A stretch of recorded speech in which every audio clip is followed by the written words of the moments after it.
அஸ்ஸலாமு அலைக்கும். உங்கள் மீது சாந்தியும் சமாதானமும் உண்டாகட்டும். இன்றைய காலை பொழுது உங்கள் அனைவருக்கும் இனிய பொழுதாக அமையும். எல்லாம் வல்ல இறைவனை பிரார்த்தித்தவனாக இன்றைக்கும் குவைத்துடைய பல முக்கியமான செய்திகளை பற்றி தான் பார்க்க போகிறோம். வீடியோவை கடைசி வரைக்கும் பாருங்கள். தெரியாத நண்பர்களுக்கு மறக்காமல் ஷேர் பண்ணுங்கள். வீடியோ பிடிச்சிருந்தா ஒரு லைக் பண்ணுங்கள், சப்ஸ்கிரைப் பண்ணுங்கள். குவைத்துடைய தினார் மதிப்பு அவ்வளோதான் பார்த்துடலாம். இலங்கைக்கான ரூபாயில் ஒரு தினாரின் மதிப்பு 964 ரூபாய் 32 உள்ளது. இந்தியாவின் ரூபாயில் ஒரு தினாரின் மதிப்பு 271 ரூபாய் 3 உள்ளது. இது அல்முல்லா எக்ஸ்சேஞ்சுடைய அப்ளிகேஷன் ஆன்லைன் ரேட் ஆகும். அல்முல்லா எக்ஸ்சேஞ்ச் ஜமியாக்கள் உள்ள மெஷின் ரேட்டை பார்த்தரலாம். இந்தியாவுக்கு 271 ரூபாய் 2%, இலங்கைக்கு 965 ரூபாய் 53% உள்ளது. ஜமியாக்கள் உள்ள மெஷின்களில் நல்ல ரேட் கிடைச்சா போடுங்க. அதே போல் அவங்களுடைய மெஷின்கள்லையும் அப்ளிகேஷன்கள்லையும் 1.25 தினார் தான் கட்டணமாக அறவிடுறாங்க. குவைத்துடைய பல எக்ஸ்சேஞ்சுகள்லையுமே அக்கௌண்ட் நம்பரை மறைச்சிடுறாங்க. இதை பற்றியுமே உங்களுக்கு தொடர்ந்துமே தெரிய தாருது. நீங்கள் ஏதாவது ஒரு புதிய எக்ஸ்சேஞ்சுக்கு பழைய பற்றுச்சீட்டோட போகிறீங்களா இருந்தால் நிச்சயமாக அதில் அக்கௌண்ட் நம்பர் இருக்கா அப்படின்றத செக் பண்ணிக்கோங்க. இல்லாத பட்சத்தில் எழுதிட்டு போனாலும் பிழை இல்லாத அக்கௌண்ட் நம்பரை எழுதிட்டு போங்க. ஏதாவது ஒரு நம்பர் பிழைச்சா கூட உங்களுடைய பணம் நாட்டுக்கு போய் சேராது. அந்த பணத்தை திரும்ப பெறணுமா இருந்தால் ரொம்ப நாட்களாகும். மறுபடியும் கட்டணம் செலுத்த வரும். மறக்காம இதை ஞாபகத்தில் கொள்ளுங்கள். யுனைடெட் கல்ஃப் எக்ஸ்சேஞ்ச் கோஆபரேஷன் இந்தியாவுக்கு பணம் அனுப்ப 750 ஃபில்ஸும், இலங்கை பணம் அனுப்ப 1 தினாரும் கட்டணமாக அறவிடுறாங்க. அல் ஜாமில் எக்ஸ்சேஞ்ச் கோஆபரேஷன் 1 தினார் மட்டுமே கட்டணமாக அறவிடுறாங்க. யூஜே எக்ஸ்சேஞ்ச் கோஆபரேஷன் 1 தினார் மட்டுமே கட்டணமாக அறவிடுறாங்க. Kuwait Asian international exchange 750 fils மற்றும் 500 ஃபில்ஸ் போன்ற கட்டணங்களும் அறவிடுறாங்க. குவைத்தில் Al Nada, ARY, Amman exchange, UJ, Al Jamil, Ansari exchange, Lulu exchange, Joyalukkas, KBE, UAE, Oman exchange, Bahrain exchange, BEC, world street exchange, இது போன்ற இன்னும் பல எக்ஸ்சேஞ்சுகள் இருக்குது. இந்த நாட்களில் ஒவ்வொரு எக்ஸ்சேஞ்சிலையும் பார்த்தீங்கன்னா ஒவ்வொரு விதமான கட்டணங்கள் அறவிடுறாங்க. சில எக்ஸ்சேஞ்சுகளில் 250 ஃபீல்ஸ், சில எக்ஸ்சேஞ்சுகள் 500 ஃபீல்ஸ் மற்றும் 750 ஃபீல்ஸ், 900 ஃபீல்ஸ், 1 தினார், 1.25 தினார், இந்த மாதிரி வெவ்வேறு கட்டணங்கள் இருக்குது. நேற்றைய தினம் அல்நாதா எக்ஸ்சேஞ்ச் இந்தியாவுக்கு 271 ரூபாயும், இலங்கைக்கு 975 ரூபாயும் கொடுத்துருக்குறாங்க. அதே போல் கட்டணம் வெறும் 900 ஃபீல்ஸ் மட்டுமே தான் அறவிட்டிருக்கிறாங்க. அல்நாதா மட்டும் இல்லை, இன்னும் சில எக்ஸ்சேஞ்சுகள் ஏஆர்ஒய், ஜோயா லுகாஸ், அதே மாதிரி அம்மான் எக்ஸ்சேஞ்ச், யூஜே, அல்சாமில், இந்த மாதிரி பல எக்ஸ்சேஞ்சுகளில் நல்ல ரேட் தான் கொடுக்குறாங்க. இந்த நாட்களில் சில எக்ஸ்சேஞ்சுகளில் ரேட்டு பார்த்திங்கன்னா வித்தியாசப்படும். அதே மாதிரி கட்டணமும் வித்தியாசப்படும். எந்த எக்ஸ்சேஞ்சில் நல்ல ரேட் கொடுக்குறாங்களோ அந்த எக்ஸ்சேஞ்சில் உங்களுடைய கஷ்டப்பட்டு உழைக்கிற சம்பள பணத்தை அனுப்புங்க. அதே மாதிரி மறக்காமல் கமெண்ட்லையும் தெரிவு பண்ணுங்கள். அப்போ தான் மற்ற நண்பர்களும் தெரிஞ்சு கொள்வாங்க. குவைத்துடைய தங்க விலையை பார்த்துடலாம். 1 கிராம் 18 கேரட் தங்கத்தின் விலை 17 தினார் 315 ஃபீல்ஸ். 1 கிராம் 21 கேரட் தங்கத்தின் விலை 20 தினார் 201 ஃபீல்ஸ். 1 கிராம் 22 கேரட் தங்கத்தின் விலை 21 தினார் 900 ஃபீல்ஸ். 1 கிராம் 24 கேரட் தூய தங்கத்தின் விலை 23 தினார் 87 ஃபீல்ஸ். மறுபடியும் 100 ஃபீல்ஸால் கம்மியாகின நிலையிலே இருக்குது குவைத்துடைய தங்க விலை 22 கேரட். எதிர்வரும் நாட்களில் இன்னும் கொஞ்சம் கம்மியாகினா நல்லாயிருக்கும். ஏன்னா மசகையினுடைய விலை இந்த நாட்களில் கொஞ்சம் அதிகரித்து போகிறதால தொடர்ந்தும் குறைந்து வரத்துக்கே வாய்ப்பு இருக்குது. அவசர தேவை உடையவர்கள் இந்த நாட்களில் வாங்கிக்கோங்க. இல்லைனா கொஞ்சம் பொறுமையாக இருங்க, பார்ப்போம் எதிர்வரும் நாட்களில் குறைதா அப்படின்னு. இலங்கை தூதரகத்தில் தம்மை பொது மன்னிப்பு காலத்தில் நாடு செல்ல பதிவு செய்தவர்கள், உங்களுடைய பேர் ஃபேஸ்புக்கில் வந்துருந்துச்சுன்னா நீங்கள் தூதரகத்தில் போய் ஒயிட் பாஸ்போர்ட் கலெக்ட் பண்ணிட்டீங்க, வேறு எதுவும் உங்களுக்கு செய்கிறதுக்கு இல்லை, நீங்கள் டிக்கெட் போட்டு போகிறதுக்கு மட்டும்தான் இருக்குது. அப்படின்ற பட்சத்தில் உங்களுக்கு இந்த பேப்பர் தேவைப்படாது.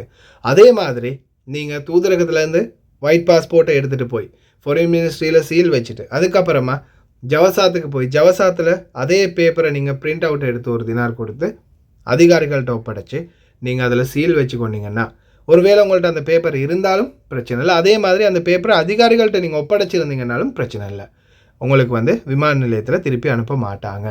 ஆனால் அந்த பேப்பர் நீங்கள் பிரிண்ட் அவுட்டே எடுக்கலை அப்படின்ற பட்சத்தில் உங்களுக்கு சிக்கல் வரும். ஏன்னா அங்கே செக்இன் பண்ணும்போது සිස්ටத்தில் කාටාද පච්චතල. අයිය මේ එන කට්ටියට කියන්න බය වෙන්න එපා. අර black and white කොලේ අනිවාර්ය නෑ අයියේ. කවුන්ටරේ දෙවෙනි කවුන්ටරේ මේ ඇතුළට කවුන්ටරෙන් චෙක් කරනකොට සීල් එක ගහන්න විතරක් අපිට වෙනම 23 කාමරයකට දානවා. එතන යාලා කම්පියුටර් එක චෙක් කරලා බලලා අයියේ අපිට මේ සීල් එක ගහලා දෙනවා යන්න ප්‍රශ්නයක් නැත්තම්. මට නම් කිසි ප්‍රශ්නයක් වුණේ නෑ අයියේ. මම දැන් ඉන්නේ ෆ්ලයිට් එකට නගින තැන. அதுதான் அந்த கவுண்டரில் போய் நீங்கள் செக் பண்ணும்போது உங்களுடைய சிஸ்டத்தில் டீட்டெயில்ஸ் கிளியர் அப்படின்னு காட்டுச்சுன்னா ஒரு பிரச்சனையும் இல்லை. அங்கே ஒரு வேலை சிஸ்டத்தில் கிளியர் பண்ணாமல் விட்டாங்கன்னா தான் பிரச்சனை. வாஸ்தா மூலம் எடுக்கிறது, இல்லை யார்ட்டையாவது கொடுத்து பாபா மாமாட்ட கொடுத்து இதில் சீல் அடிச்சுட்டு வாங்க அப்படின்னு சொல்லி நீங்கள் கொடுத்துருந்தீங்கன்னா தான் பிரச்சனை. மற்றும்படி வேறு யாருக்கும் பிரச்சனை இல்லை, தாராளமாக போகலாம். அடுத்ததாக பார்த்தீங்கன்னா நேற்றைய தினம் சகோதரர் ஒருவர் தெரிவிச்சிருந்தார், பவர் பேங்க் யாராவது நீங்கள் லக்கேஜில் போட்டு போனீங்கன்னா தயவு செய்து அதை எடுத்துருங்க. லக்கேஜில் எப்போவுமே பெல்ட்டில் போகிற லக்கேஜில் பவர் பேங்க் போடாதீங்க. உங்களுடைய ஹேண்ட் லக்கேஜில் வச்சுக்கோங்க, இல்லைன்னா உங்கள் கையோடு வச்சுக்கோங்க. மொபைல் ஃபோனையும் பவர் பேங்கையும் உங்கள் கையிலேயே வச்சுக்கோங்க, மற்ற எல்லாத்தையுமே போடுங்க. அதே மாதிரி கிலோ கணக்கு மெயினான விடயம் இது தான். நீங்கள் 30 கிலோ 7 கிலோ அல்லது 40 கிலோ 7 கிலோ அந்த பிரமாணம் தான் உங்களுக்கு இருக்குன்னா அதை விட அதிகமாக 1 கிலோ கூட கொண்டு போகாதீங்க. ஏன்னா 1 கிலோ கொண்டு போனால் கூட ஜெசீரா ஏர்வேஸில் 6.5 தினார் வரைக்கும் கட்டணம் அறவிட்டிருந்தாங்க. ஸ்ரீலங்கன் ஏர்லைன்ஸில் 3 தினார் 4 தினார் வரைக்கும் கட்டணம் அறவிட்டிருந்தாங்க. அதனால் கிலோ கணக்கு அதிகமாக கொண்டு போகாதீங்க. எந்த லிமிட் அவங்க தந்திருக்கிறாங்களோ அந்த லிமிட்டுக்குள்ளே மட்டும் கொண்டு போங்க. அப்படி அதிகமாக கொண்டு போகிறீங்கன்னா குறைந்தது 5 கிலோ கொண்டு போகிறீங்கன்னா ஒரு 40-50 தினாராவது கையில் வச்சுக்கோங்க. எவ்வளவு வேணாலும் அவங்க அறவிடலாம். ஏன்னா 10 கிலோவுக்கு 76 தினார் அறவிட்டிருந்தாங்க ஜெசீரா ஏர்வேஸில் ரீசெண்டாக. அதால் ரொம்ப கவனம், கிலோ கணக்கில் கோட்டை விட்டுறாதீங்க. அடுத்ததாக பயோமெட்ரிக் ஃபிங்கர் பிரிண்ட் இல்லாமல் நாடு செல்ல முடியுமா, இல்லை நாடு செல்ல முடியாதா? இந்த கேள்வியை தொடர்ந்துமே கேட்டுக்கிட்டே இருக்கிறாங்க நிறைய பேர். இதில் ஒரே ஒரு விடயத்தை நல்லாவே புரிஞ்சுக்கோங்க. நீங்கள் இந்த நாட்டில் இருந்து கேன்சல் பண்ணி ஒரே அடியாக இனிமேல் போகிறீங்க, இனி இந்த குவைட்டுக்கு வாரதில்லை அப்படின்னு போகிறீங்கன்னா உங்களுக்கு இது தேவையில்லை. இது நீங்கள் கேன்சல் பண்ணி போகிறீங்க, அதுக்கப்புறமா இல்லை புது விசாவில் நான் வரப்போகிறேன் அப்படின்னு போனாலும் உங்களுக்கு இது தேவையில்லை. அதே மாதிரி விடுமுறைக்காக நீங்கள் இந்த நாட்டில் இருந்து விடுமுறைக்காக போகிறீங்க, நீங்கள் மறுபடியும் 1 மாதம் கழித்தோ 2 மாதம் கழித்தோ வருவீங்க அப்படின்னாலும் உங்களுக்கு இந்த பயோமெட்ரிக் தேவைப்படாது. இந்த நாட்டில் இன்னும் அக்காமல் அடித்து இன்னும் ஒரு 2-3 வருஷம் இருக்கணும் அப்படின்னு நினைக்கிறவங்களுக்கு தான் இது முக்கியமாக தேவை. 6ஆம் மாதம் 1ஆம் தேதிக்கு முதல்ல இந்த பயோமெட்ரிக்கை நீங்கள் கம்ப்ளீட் பண்ணணும் அப்படின்னு தெரிவிச்சிருக்காங்க. இது சம்மந்தமாக இதை எப்படி எடுக்கிறது அப்படின்றத பற்றி நம்ம செகல் அப்ளிகேஷன் சம்மந்தமான வீடியோ நிறையவே போட்டிருக்கிறோம். அதே போல் உங்களால் முடிஞ்சால் உங்களுடைய பாபா மாமா கிட்ட யார்ட்டையாவது சொல்லி அவங்களோட நீங்கள் போனீங்கன்னா இந்த பயோமெட்ரிக் சிஸ்டம் உள்ள சென்டர்களுக்கு அங்கேயே ஒரு வேலை உங்களுக்கு எடுக்கிறதுக்கு வாய்ப்பு இருக்குது. ஏன்னா நிறைய பேர் இந்த வாட்டி அப்படித்தான் செஞ்சுருக்காங்க. மாமா பாபாவோட உள்ளே போனதுமே உடனே அவங்களுக்கு வாய்ப்பு கிடைச்சிருக்குது. இது யாருடைய வாய்ப்பையும் நம்ம சந்தர்ப்பத்தையும் தட்டி பறிக்கிறது இல்லை. நாம் அப்பாயின்மெண்ட் போட்டு காத்திருக்கிற நேரத்துக்கு இன்னொருத்தருக்கு அந்த வாய்ப்பு கிடைக்கலாம். அதால் முடிஞ்சவங்க உங்களுடைய கஃபீல்கிட்ட சொல்லி ட்ரை பண்ணி பாருங்கள். அவங்க கூட்டிகிட்டு போனாங்கன்னா ஒரு கஃபீலோடு நீங்கள் போனீங்கன்னா நிச்சயமாக உங்களுக்கு அந்த சான்ஸ் கிடைக்கும். அப்பாயின்மெண்ட் அவசியம் இல்லை, ஆனால் கஃபீல் இல்லாமல் நீங்கள் அப்பாயின்மெண்ட்டோடு தான் போய் ஆகணும். 5 ஆண்டுகள் சிறை தண்டனை குவைத்திகள் 2 மற்றும் ஒரு எகிப்திய நாட்டவருக்கு.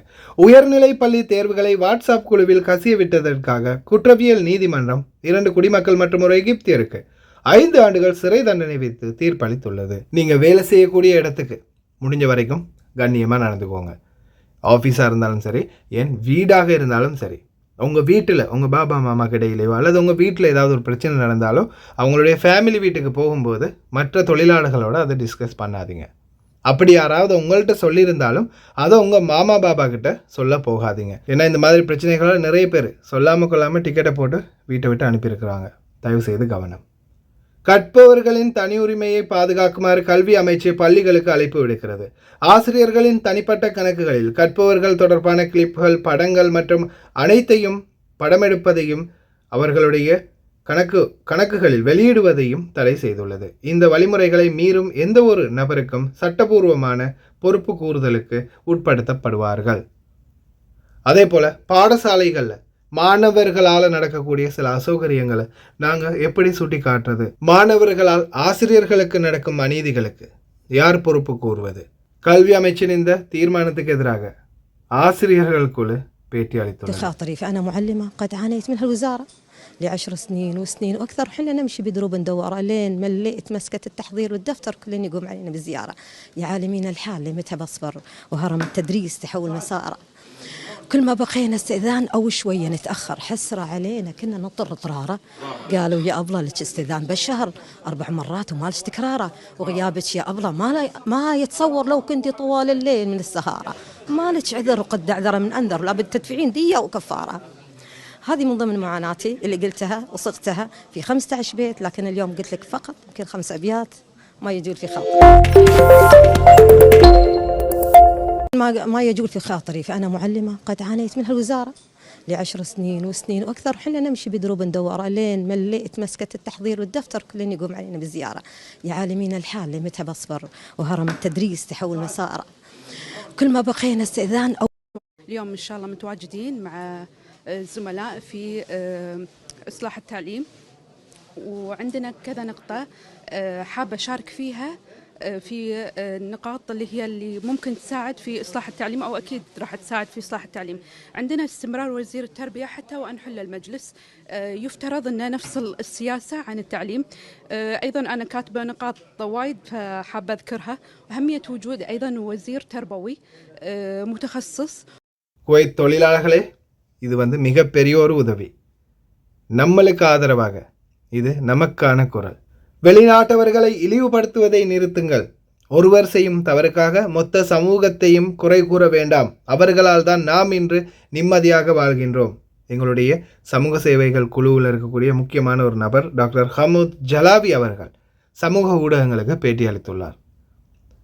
அரபி தெரிஞ்சவங்க அவர் பேசுகிறத கேளுங்க. வெளிநாட்டவர்களுடைய மகிமை என்ன, அவங்களால கிடைக்கக்கூடிய பிரயோஜனம் என்ன அப்படின்றத சுட்டி காட்டி இருக்கிறாரு. الحرب اللي قاعد يشنها بعض المواطنين على الوافدين حرب غريبة قسما بالله، كأنها مدفوعة الأجر. ابعدوا الوافدين، فكونا من الوافدين، سفروا الوافدين. يا أخي أنت بلد بعد الله سبحانه وتعالى ما تعيش بدون الوافدين، أنت عايش على الوافدين. البنا وافد، البنشرتشي وافد، الكهربائي وافد، السباك وافد، الكواي وافد، اللي يحلق لحيتك وافد، اللي يغسل ملابسك وافد، كل شيء. وأنت ما قاعد تسوي شيء. أنت احمد ربك على النعمة والخير اللي عايش فيه. بعدين الوافد أنت مو تجمل عليه، ترى الوافد قاعد يشتغل يعني بعرق جبينه، ترى شيء مقابل عمل.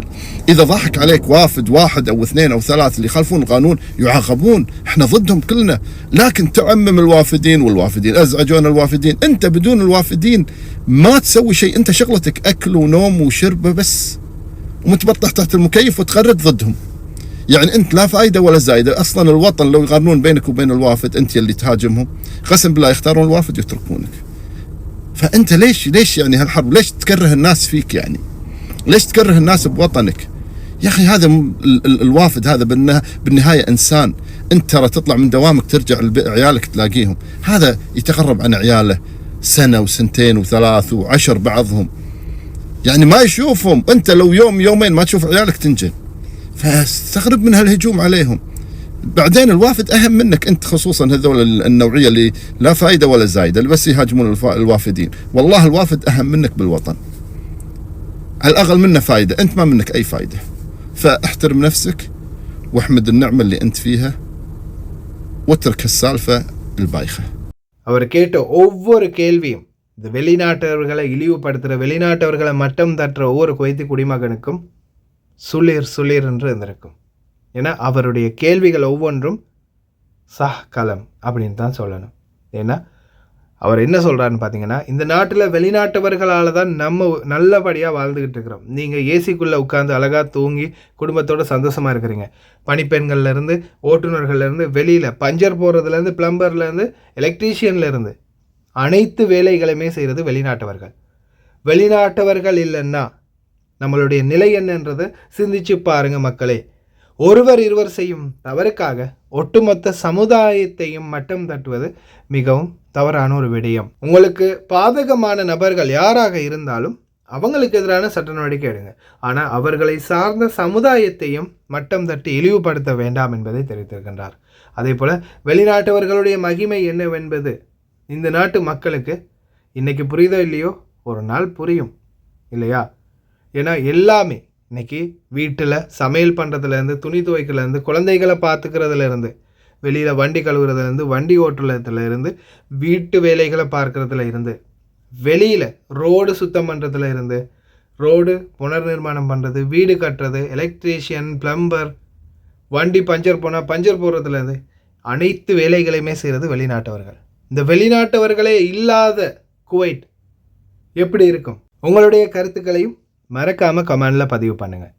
நல்ல கருத்துக்கள் வரவேற்கத்தக்கது. ஏன்னா இந்த நாட்டை பொறுத்த வரையில் இந்த நாட்டில் வாழ்கிறது அவங்களா இருந்தாலும் அவங்கள வாழ வைக்கிறது இந்த வெளிநாட்டவர்கள். எந்த ஒரு இடமாக இருந்தாலும் ஒரு முதலாளி இருக்கணும்னா அந்த முதலாளிக்கு தொழிலாளர் இருக்கணும். முதலாளி என்ற பட்டம் கிடைக்குதுன்னா அந்த பட்டம் கிடைக்கிறதுக்கு தொழிலாளி இருக்கணும். அந்த தொழிலாளர்களுக்கான உரிமைகளுக்காகத்தான் என்னால் முடிந்த அனைத்து முயற்சிகளையும் ஒவ்வொரு சமூக ஊடகம் மற்றும் சமூக சேவர்களோட இணைந்து இந்த நாட்டு குடிமக்களோடு இணைந்து செயல்பட்டுக்கிட்டு இருக்கிறேன். அதே போல் இன்றைக்கு வரைக்கும் நம்மளுக்காக ஆதரவாக பேசக்கூடிய நபர்களும் இருக்கிறாங்க அப்படின்றத ஞாபகத்தில் வச்சுக்கோங்க. அனைவரும் கெட்டவர்கள் இல்லை. இவரை போல நல்ல மனிதர்களும் இருக்கிறாங்க. அல்லாஹ் யாத்திகலாஃபியா மஷ்கூர் மத்கசர் டாக்டர் ஹமுத் ஜலாவி ஹோய். அதே போல் பார்த்தீங்கன்னா ஜஹரா ஆப்போசைட் 6வது ரிங் சாலை, அதே போல் இன்னும் சில வீதிகள் தொடர்ந்துமே டேமேஜ் ஆகின நிலையில் தான் இருக்குது. தொடர்ந்துமே வாகனம் பஞ்சர் ஆகிறது, வாகனம் விபத்துக்குள்ளாகிறது பதிவாகிட்டே இருக்குது. கடந்த 2008ஆம் ஆண்டு, கடந்த 2018ஆம் ஆண்டு, அடுத்தது 2024ஆம் ஆண்டு இன்னமுமே பார்த்திங்கன்னா பணிகள் நடந்து கொண்டே தான் இருக்குது. அதே மாதிரி வாகன விபத்துக்களும் அதிகரித்து கொண்டே தான் இருக்குது. ஒட்டுமொத்த குவைட்டையுமே ஃபுல்லாகவே எல்லா ரோடுகளையும் ரெடி பண்ணுறதா குறைஞ்சது 10 வருஷமாவது ஆகும் அப்படின்னு ஒரு கணிப்பு சொல்கிறாங்க. ஆனால் அந்த 10 வருடம் முடிகிறதுக்குள்ளே குறைஞ்சது ஒரு 10,000 பேரையாவது காவு வாங்கிடும் இந்த வீதிகள். அதே போல் ஓட்டுநர்கள் தயவு செய்து ரொம்ப கவனமாக போங்க. இந்த நாட்களில் அதிகமான பணிகள் நடைபெறுது. அதால் வீதிகள் வளமையை போல் இருக்காது. சில நேரங்களில் டைரெக்ஷனை மாற்றி வச்சுருப்பாங்க, சில நேரங்களில் இந்த மாதிரி பள்ளங்களை கிண்டி வச்சுட்டு போயிருப்பாங்க.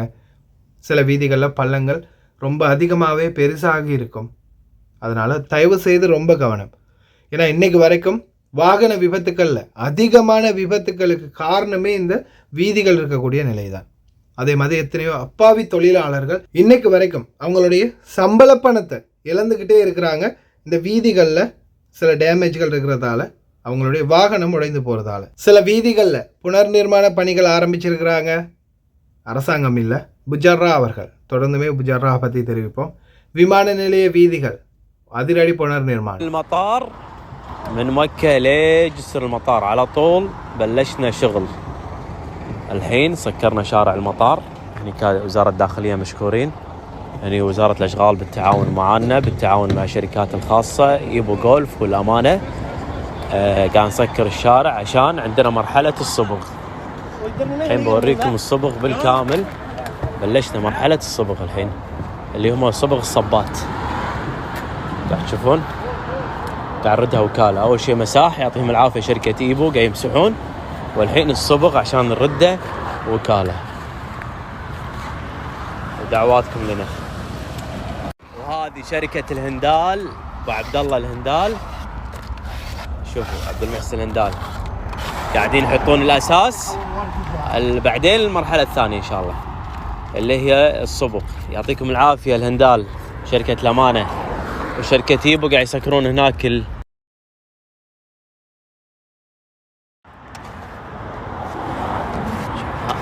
هذا الأساس الحين، وبعدها هذا الأساس الحين وبعدين الصبغ إن شاء الله. شعور ما ينوصف والله ودي أقول لكم اللي قاعد أحس فيه، مع أن ريلي رايحة فيها، بس الحمد لله. شكرا هيئة الطرق. மஷ்கூர் மத்கசர் புஜர்ரா. அல்லாஹ் யாத்திகலாஃபியா ஹோய். இப்போ நீங்கள் பார்க்குறது இந்த ரோட்டு ஓரமாக இருக்கக்கூடிய அந்த கொங்க்ரீட் கணுக்கள். இது நிறைய இடங்களில் நீங்கள் பார்த்துருப்பீங்க. அதிவேக சாலைகளில் உடைந்து தொங்கி போயிருக்கும். ஆனால் இது நம்ம வேகமாக போகும்போது ஒரு கல்லில் சரி கலண்டு விழுந்து நம்ம டயரில் பட்டால் என்ன நிலைமை அப்படின்றத யோசிச்சு பாருங்கள். இதை குவைத் பூரா செய்கிறதுக்குரிய ஏற்பாடை அவர் சொந்த முயற்சியில் பண்ணிகிட்டு இருக்கிறாரு. காலநிலை சம்பந்தமான சில தகவல்களை பார்த்தலாம். நேற்றைய தினம் பார்த்தீங்கன்னா ரியாத்தில் தற்போதைய சூழலில் சவுதி அரேபியாவில் மீண்டும் காலநிலை மாற்றம் ஏற்பட்டிருக்குது.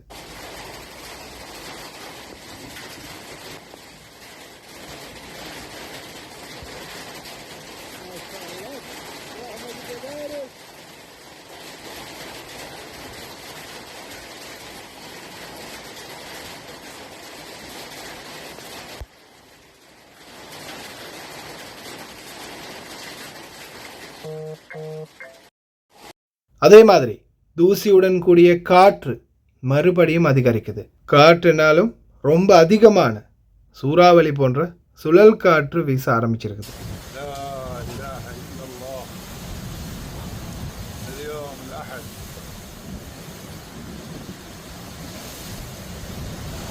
5 مايو 24 إعصار على البرة مع مطر، لكن ما قد مر علينا مثل هذا أبدا. لا إله إلا الله. شو الخلق كيف؟ لا إله إلا الله. لم يستطيع.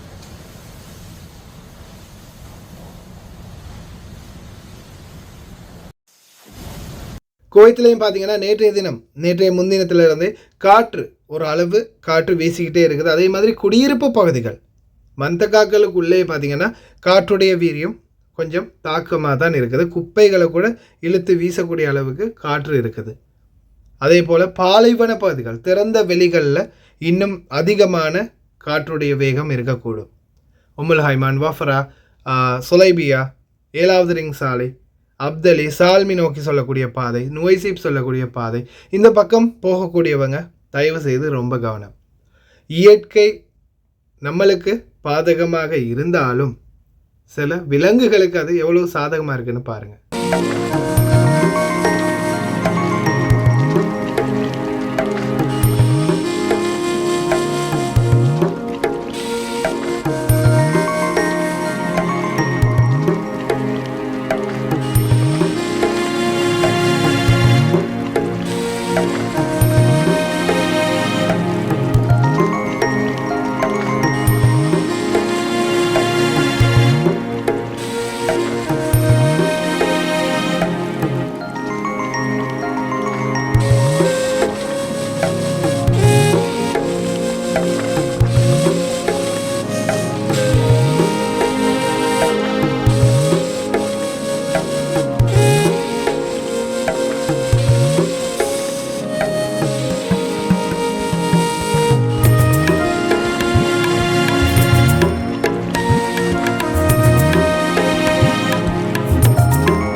இன்றைக்கி பாலைவனங்களில் அதிகமான தண்ணீர் நிறைந்து காணப்படுது. ஆனால் நான் இப்போ ரீசெண்டாக ஒரு வீடியோ பார்த்தேன். ஒட்டகங்கள், பாலைவனத்தில் இருக்கக்கூடிய ஒட்டகங்கள் எல்லாம் ரொம்ப சந்தோஷமாக நீர் பருகுது. உண்மையிலேயே இறைவன் கொடுப்பதை தடுப்பவனும் எவனும் இல்லை, தடுப்பதை கொடுப்பவனும் எவனும் இல்லை. மழை அதிகமாக இருந்துச்சு, வெள்ளம் அதிகமாக இருந்துச்சு, பாலைவனங்கள்லாம் தண்ணீர் நிறைந்து காணப்பட்டது. இது மனிதர்களுக்கு பாதகமாக இருந்தாலும் எத்தனையோ மரம், செடி, கொடிகள், உயிரினங்கள் அவைகளுக்கு மிகவும் சாதகமான ஒன்று. கல் இடுக்கில் இருக்கிற புழுவிலிருந்து கடலுக்கு அடியில் இருக்கிற மீன் வரைக்கும் இறைவனின் கருணை என்றைக்குமே இருக்கும். அதை யாராலையும் மாற்ற முடியாது. நம்மளுக்கு உணவளிக்கிற மாதிரியே மற்ற உயிரினங்களுக்கு உணவளிக்கிறதுலேருந்து, ஒரு மரத்துலேருந்து ஒரு இலை விழணும்னா கூட இறைவனுடைய நாட்டம் தேவை. அற்ப காலம், சொற்ப வாழ்க்கை, கொஞ்சமாவது நேர்மையாக நடந்துட்டு போயிடலாம். கடைசி வரைக்கும் பார்த்து எல்லாருக்குமே ரொம்ப நன்றி. தெரியாத நண்பர்களுக்கு மறக்காமல் ஷேர் பண்ணுங்கள். வீடியோ பிடிச்சிருந்தால் ஒரு லைக் பண்ணுங்கள், சப்ஸ்கிரைப் பண்ணுங்கள். இன்னொரு நல்ல வீடியோவில் சந்திக்கலாம்.